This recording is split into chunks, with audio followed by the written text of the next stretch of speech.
Welcome to Gospel Tangents, the best source for Mormon history, science, and theology, and first daily Mormon history podcast. I'm Rick Bennett. In our next conversation with George Potter, we're going to talk about the springs of Moses in Saudi Arabia. He's going to talk about these interesting springs that were used for the 12 tribes of Israel. So you won't want to miss this conversation. Check it out. And Moses, he says, well, if you are interested in Moses, you have to go to Magna, the little town of Magna on the Red Sea, and there you will find where Moses cured the waters, and there are 12 springs that come up, one for each tribe. And I thought, whoa, that's fascinating. I got to go there. So we're traveling. Before you get there, let's talk a little bit about Muslim, Christian, Jewish relations, because like you said, you couldn't even say I'm Christian, right? Am I right there? You could say you're Christian there. But don't say you're Jewish. Today you could. Today you could. Okay, but back then? It'd be really awkward for sure. Okay. So are they opening up a little bit in Saudi Arabia so that Christians and Jews can... Well, they advertise tours now. Okay. When you go there, I mean, they don't advertise it, but people who are in the travel business I've met over there are taking people on tours up to Mount Sinai. Now, that was totally a no-no. And you'd say, well, why would it have been a no-no? Now, you might have heard in the recent news that Saudi Arabia and Israel are finally signing a peace agreement. Right. And are trying to normalize relations. This is a huge, huge thing. Right. But when I was there, it was not a huge thing. You couldn't bring in a passport that had a Jewish stamp on it. They would not even let you in the country. Why was this not made public years ago that Mount Sinai is in Arabia? The Saudis did not want it. You think about it. If they were to say, hey, Mount Sinai, Israel, a much more powerful country, is in our lands, they have heard about Israel kind of taking over other people's lands in the name of God. Oh. God gave us this land. God, that's our mountain. We're going to come down and take our mountain. So they were worried Israel would invade. That's my theory. That's why it never got broadcast before that it was there, because people knew it was there. Because it was kind of a local thing, but they didn't really want a lot of outsiders to know about it. Yeah. So that's my theory, at least, as to why it wasn't broadcast by the Saudis. Plus, Saudi Arabia is closed. It's just now they're trying to open up to tourism to try to diversify their economy and get off oil. Because they know, hey, everything's going electric in the future. We better do something now to change it. So the land is extremely barren in that area. Okay, that's just an indication. That's in Midian. Okay, it's very, very barren. So where there's any water, it's really a big deal. So this guy told us, go down to the Red Sea, take this road down there, and meet Muhammad. Okay. Okay, he works for the city. His name's Muhammad something or other. So, we just hopped in our cars, went down, started asking people in this little village where Muhammad was. And they were like, which one? Yeah, hey, Muhammad, he'll show you where the springs are of Moses, the waters of Moses. Uh-huh. So we get there, and Muhammad, who we're supposed to meet, he's gone to Mecca because it's during the Hajj period. Right. That's why we have the time. It's a vacation period for expats. It's a holy time for the Muslims. Oh, okay.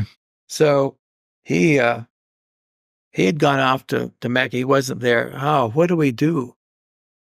Well, it worked the last time. We found the wells of Jethro. We went to the mayor's office, and he sent us somebody to show us.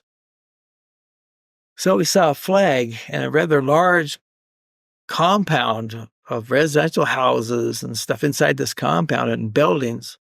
So we went there and went up and asked a guy at the gate, a military guy, and we said, could somebody show us where the waters of Moses are? And he said, do you have documents? He wanted our documents, And so he took our passports and our residence permits. He just took them and disappeared. Then he came back and said, you got to meet with the captain. We're going, what is this? We just want to see the waters of Moses. So we had to wait for an hour for the captain to finish his nap. And then he came in, he asks all these questions. in his little majras where everybody's sitting around, his other officers are sitting around on their pillows. And so we're thinking, why do you want to know for military? We're just told to go see Muhammad and see the waters of Moses. We want to see the waters of Moses. So he kept asking us all these questions, and he finally warmed up because it turned out he came from the same area of Saudi Arabia where we were living, on the east side of Arabia. And he hated being on the west side in this little outpost, this little village. But he was the captain of the Coast Guard station, and they patrolled that area very, very tightly because of drugs coming in from Egypt being shipped in across the border. Oh. And also Israel's over there and Jordan. So high security in that area. So finally he said, okay, you can go, but you have to take a escort. Soldiers had to escort you. They were going, what have we gotten ourselves into? So as we're leaving his office, he finally gives approval. He said, you can't take any cameras. Oh. Okay. And he said, no cameras. And also, you got to have this escort. And you have to be out by a certain time. So as we left his office and we got outside, I said, well, where are they? Because I thought, when we came down into that little town, there's a grove of palm trees on the hillside next to us, next to the road. And so I thought, where you see palm trees, there's got to be water. That must be where the springs of Moses or the waters of Moses are. Mm-hmm. And he said, no. It's 12 miles to the north. Oh, wow. Or 12 kilometers, excuse me, to the north. Okay. I think, what have we gotten ourselves into? Now we got these soldiers taking us. We had to go through 3 checkpoints to get there. And so when we finally got to the so-called waters of Moses, here was this fantastic canyon, this absolutely beautiful, beautiful canyon. And in that canyon, as we're walking through it, was a little stream. Okay. And I said to my buddy, this is the exact place where this is the entrance to this canyon. This is where the Valley of Lemuel is supposed to be located. Oh. I says, we're walking in the Valley of Lemuel. And he goes, really? That's the river of Laman. Because Nibley said it's just a small, insignificant stream, or it would have been known to everybody in the world out there. So apparently that's the only stream in all of Saudi Arabia. And it runs there continuously for the last 30 years. I've been going there. And I was there 3 times this year already. So by serendipity, this captain, because we wanted to see the waters of Moses, and we had come to the Coast Guard station, he assumed that we wanted to go to the waters of Moses in the restricted area. Oh. Okay. Otherwise, why are we talking to him? Old Muhammad back in the village could show you where the 12 springs are. So just out of, serendipity or God's inspiration, he sends us to the Valley of Lemuel. Now, as you go through the Valley of Lemuel, as you come out at the end of the canyon, there's a 4-mile canyon with a river running through most of it. You get to a open area. Okay. We call it the Upper Valley. And that's where the campsite that dates back to the time of Lehi is. There's possible altars. There's lots of gravestones and the graves there and so forth. We counted the wells that were there. There's 3 sets of groves, of palm groves. So there's actually several hundred palm trees in this, just in the middle of nowhere, this very barren area. Here are these palm trees because there's water. And there are 12 wells today. 12 wells. Now, these wells are cemented in wells. I have a picture. Here's a picture of that Upper Valley. Okay. That's one of the 3 palm groves that are there.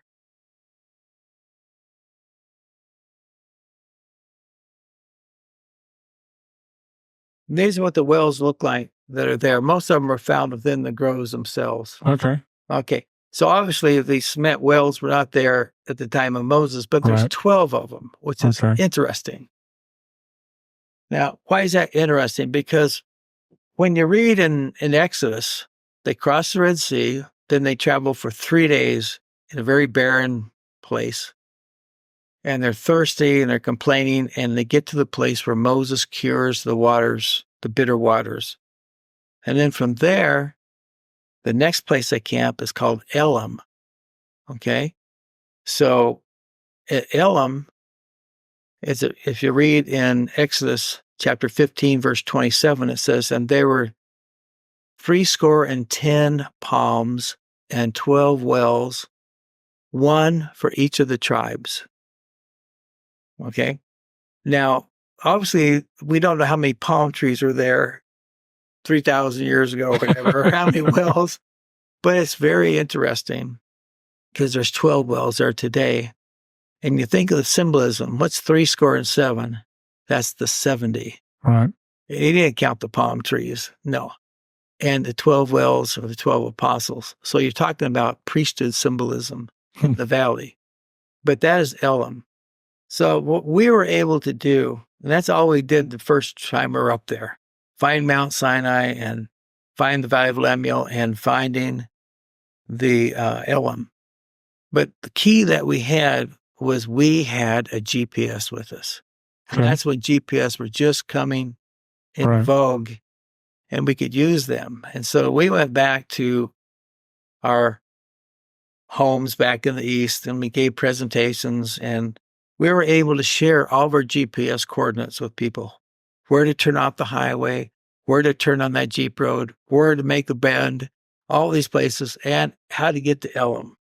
Okay, because it's not like you have nice street signs where it's like, exit here. You're 40, 50 miles into nowhere land. Right. I mean, and there you might run across a Bedouin here and there, and that's it. I mean, they looked at us like, what in the world are you doing out here? Mm-hmm. Anyways, that's just another picture of the river and the valley there that we went through. So now we had a problem. I got back to the eastern region and I said to everybody, hey, we've found Mount Sinai. Here's the GPS coordinates. You can all go there and find it now. And all the Christian groups, other groups that have been finding it ever since, have been using our GPS coordinates. Now, and we found Elim. There was a woman named, I'm trying to look it up, Vivica Ponten from Sweden. Do you know her? No, I don't. There's a video, I believe it's called Exodus Revealed, that talks a lot about this same area that you're talking about. There's many YouTube videos now, because once we had the GPS, people can now find it. I mean, there'd been dozens and dozens of people going out there trying to find it. And so has it become kind of a tourist spot now? Yeah. Are you responsible for that? Yeah, well, no, but for them not getting lost. I mean, there were tourists going up there, but they weren't finding the mountain. But yeah, now I go up there and there's other groups I encounter all the time. People who live there, Christians who live there, plus groups coming from overseas. Is it still a restricted area for? No. No? No. So is that because Israeli-Saudi relations have thawed? No. No? Why? No. Why was it restricted and why is it not now? Well, before it was restricted as the Mount Sinai as an antiquity site. The Saudis had brought in an international team of archaeologists in the 1980s to survey all the archaeological sites. And so they found all those antiquities out there and they fenced them all off. And so you had to crawl under a fence or sneak in or whatever, because you weren't supposed to go in there and film it or be in there, period. Yeah.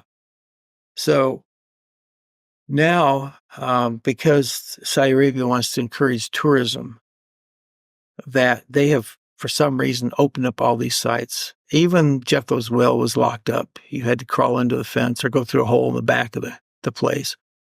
And the gold calf altar was fenced off. Now it's wide open. Oh. They just leave it open for you, and you can walk right up to the altar of Moses. You can hike up to the cave of Elijah.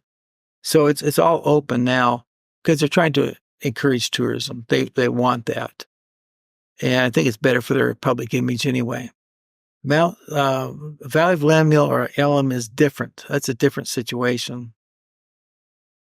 What they did was the whole north of that village called Machna where the Coast Guard's compound was. From there, all the way up to Hako, where they go skin diving, up near the Jordan border. That was all these huge mountains, and that was all off or forbidden to go into because of the drug trade. And so about, let's say 10 years ago, they opened up the road. They actually built a paved road up to the valley, that 12-kilometer drive. They built a paved road. You could go up to it. And so they just opened it up because it was so beautiful. Right beyond that, you'll find a Coast Guard military Jeep there and a barrier. You cannot go past that. It's still prohibited. But they opened that up. So that was great. Now people could go up there. I could just say, hey, go to Magda and then just take this road along the north and you can go into it. But now, because they're trying to make these places into beautiful tourist attractions, I mean, the Valley of Lemuel is the most gorgeous place you'll ever be there. I met some other LDS who were there. They had come to me asking, how do we get to the valley? It's a guy there's the Paul brothers. They're doing some YouTube things, podcasts, and a guy from LA trying to do tours, and they wanted to go there and film it. And so we gave them directions on how to get in and all that. So the Saudis, I told them you could just get in there. But then when we got there, it was closed because what they're trying to do is they're trying to make, going back to these guys who were filming. I found them. They're filming. Actually, they were lost. I found them out in the middle of the desert. And we said, hey, you're going the wrong direction. Follow me. And we went in. I showed them the different places to film. But I asked them when they left, I said, what did you think of that valley? And they said, it's the most beautiful place I've ever seen on earth. It is absolutely gorgeous. It would be a national park in the United States, without a doubt. The Valley of Lemuel is so beautiful. These canyon walls, like Petra's nothing. These canyon walls, maybe at places are 50 feet apart, these granite cliffs, and they go up straight up over 4,000 feet. It's just crazy, beautiful. So anyway, they're trying to make it to a tourist attraction. So now it's closed because they're going to make it into a tourist attraction. They're going to build a visitor center and have it all regulated. You have to get a reservation to go into it and all that. But there's still a way to get permission to go in. If you go through the government there, they'll give you permission to go in. So we can still get people in, but if you just show up there now without a sheet of paper, you're not getting in. But it's absolutely beautiful. So yeah, we're to blame for a lot of it, I guess. So we're helping the Saudis, but it's pretty amazing. So I thought about this. My big problem was I got back to Aramco that first trip where I was living on Eastern Arabia. And I said to the members of the church there, I said, hey, you won't believe this. We found Mount Sinai. Oh, you're kidding me. After all these years we've been looking. Not only that, but I found something bigger and better. We found probably the Valley of Lemuel and Elam from the Exodus. Really? Well, show some pictures. I can't. I didn't have any. I think we can't really take pictures. So the next time, a few months later, I got a couple of guys and we went back up there and we went to the same Coast Guard station to try to get permission to go in. And we were going to try to sneak in cameras this time. Okay. And the captain wasn't there, but his next in command, he was very reluctant to let us go in. And finally, by the other officers in that same modulus, that room, edging him on, let him go in. Come on, what's the big deal? The captain will be upset. He goes, well, the captain's not here. He'd get mad if I let somebody go in there. So he finally said, go in. And we said, oh, thank you very much. He said, and be sure to take a camera. It's so beautiful. So, really? So then we're able to film it for the first time. Oh, nice. And now, like I said, so this year I've been up there with Scripture Central, used to be Book of Mormon Central. We're filming. They filmed a beautiful job of filming the entire canyon and the upper valley, the campsite of Lehi, all the wells. They did a 360 every 100 feet all the way up 4 Mile Canyon. Wow. So we have it down now. We got it. It's pristine state before it's turned into a tourist attraction. So we were very, very lucky. So I get back. I'm thinking about things. And I thought, I saw palm trees going into Makna, that little village, a fishing village. And that guy who talked to us told us to go there. He said there's 12 springs, not 12 wells. I'll bet you that he sent us to the wrong place because we asked for permission. And so we went to the Coast Guard. We must be wanting to see the waters of Moses in a restricted area. Otherwise, I could have just seen him right there in the village. So we went back and we went to the oasis where these palm trees were. We found a little stream running up the canyon, and we just followed that up, and we came to this spot here, okay? So why is that important? Well, there's springs of water coming up there, okay? And at a later date, I got to know the captain of the police for the whole area. That's a long story. We became buddies, and we went to film this place one time. Mm-hmm. And there's all these women sitting around there because it's a pretty little spot, this water's coming up. And I heard this man yelling. I thought, he doesn't want us to go hang around those women or film those women. Oh. And it turned out to be the captain, the general of police. Oh. And he said, "Don't worry, George. I'm telling these girls, get out of there. They're my daughters, Oh. Let George film it. We talked. That's funny. And then he said, look, I said, I understand there's 12 springs where you see the water coming up. Mm-hmm. And so he said, look, I'll count them for you. And he counted 11. And he said, there's one more further down the hill. There's 12 springs there. Okay. And they still flow to this day.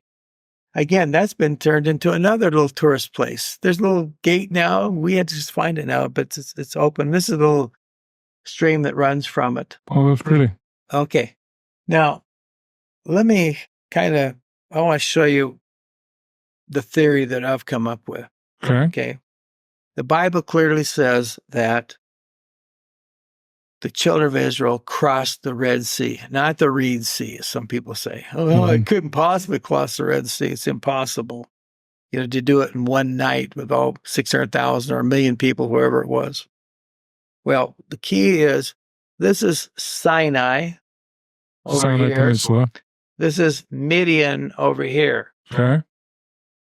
The Red Sea is 6,000 feet deep, and it goes off in different shelves or cliffs underwater.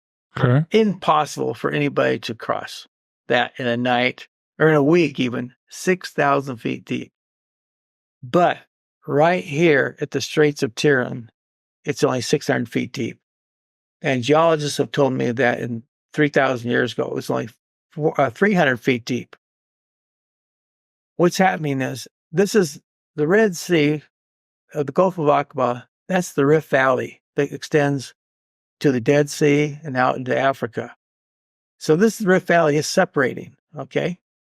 So this used to be even shallower, but right here it's only less than 10 miles across, including islands. And you can even see by the color of the water from satellite images, it's shallow there. Yeah, it's a lighter blue. They could cross yeah. there. So what happens is children of Israel, they come down. They get down to this area right here. Okay. They're being followed by Pharaoh's chariots. They can't go north because they're surrounded. These are mountains, go right into the Gulf of Aqaba. They can't go north. They're trapped there. If you want to see that area, go to Sharm el-Sheikh. That's where Sharm el-Sheikh is located, the famous Egyptian resort. They had no place to go. They had to go across the water, okay? So they come across. They go 3 days up to Makna. I hope you enjoyed our conversation with George Potter. In our next conversation, we're going to dive into the Exodus. Some people think it was a myth. I don't want to criticize anything. I mean, I don't know that's Mount Sinai, but it's pretty convincing. Mhm. And the other sites, what I've read about them, because I've read about the other sites, they don't seem to have anything that would really validate them or begin to think that that's really where they went. Thanks for listening, and I hope you to continue to enjoy Gospel Tangents. Consider becoming a Patreon or go to gospeltangents.com/shop, and you can get a cool tie, a hat, or even a nice mug. You can also get a sweatshirt. So check it out at gospeltangents.com/shop.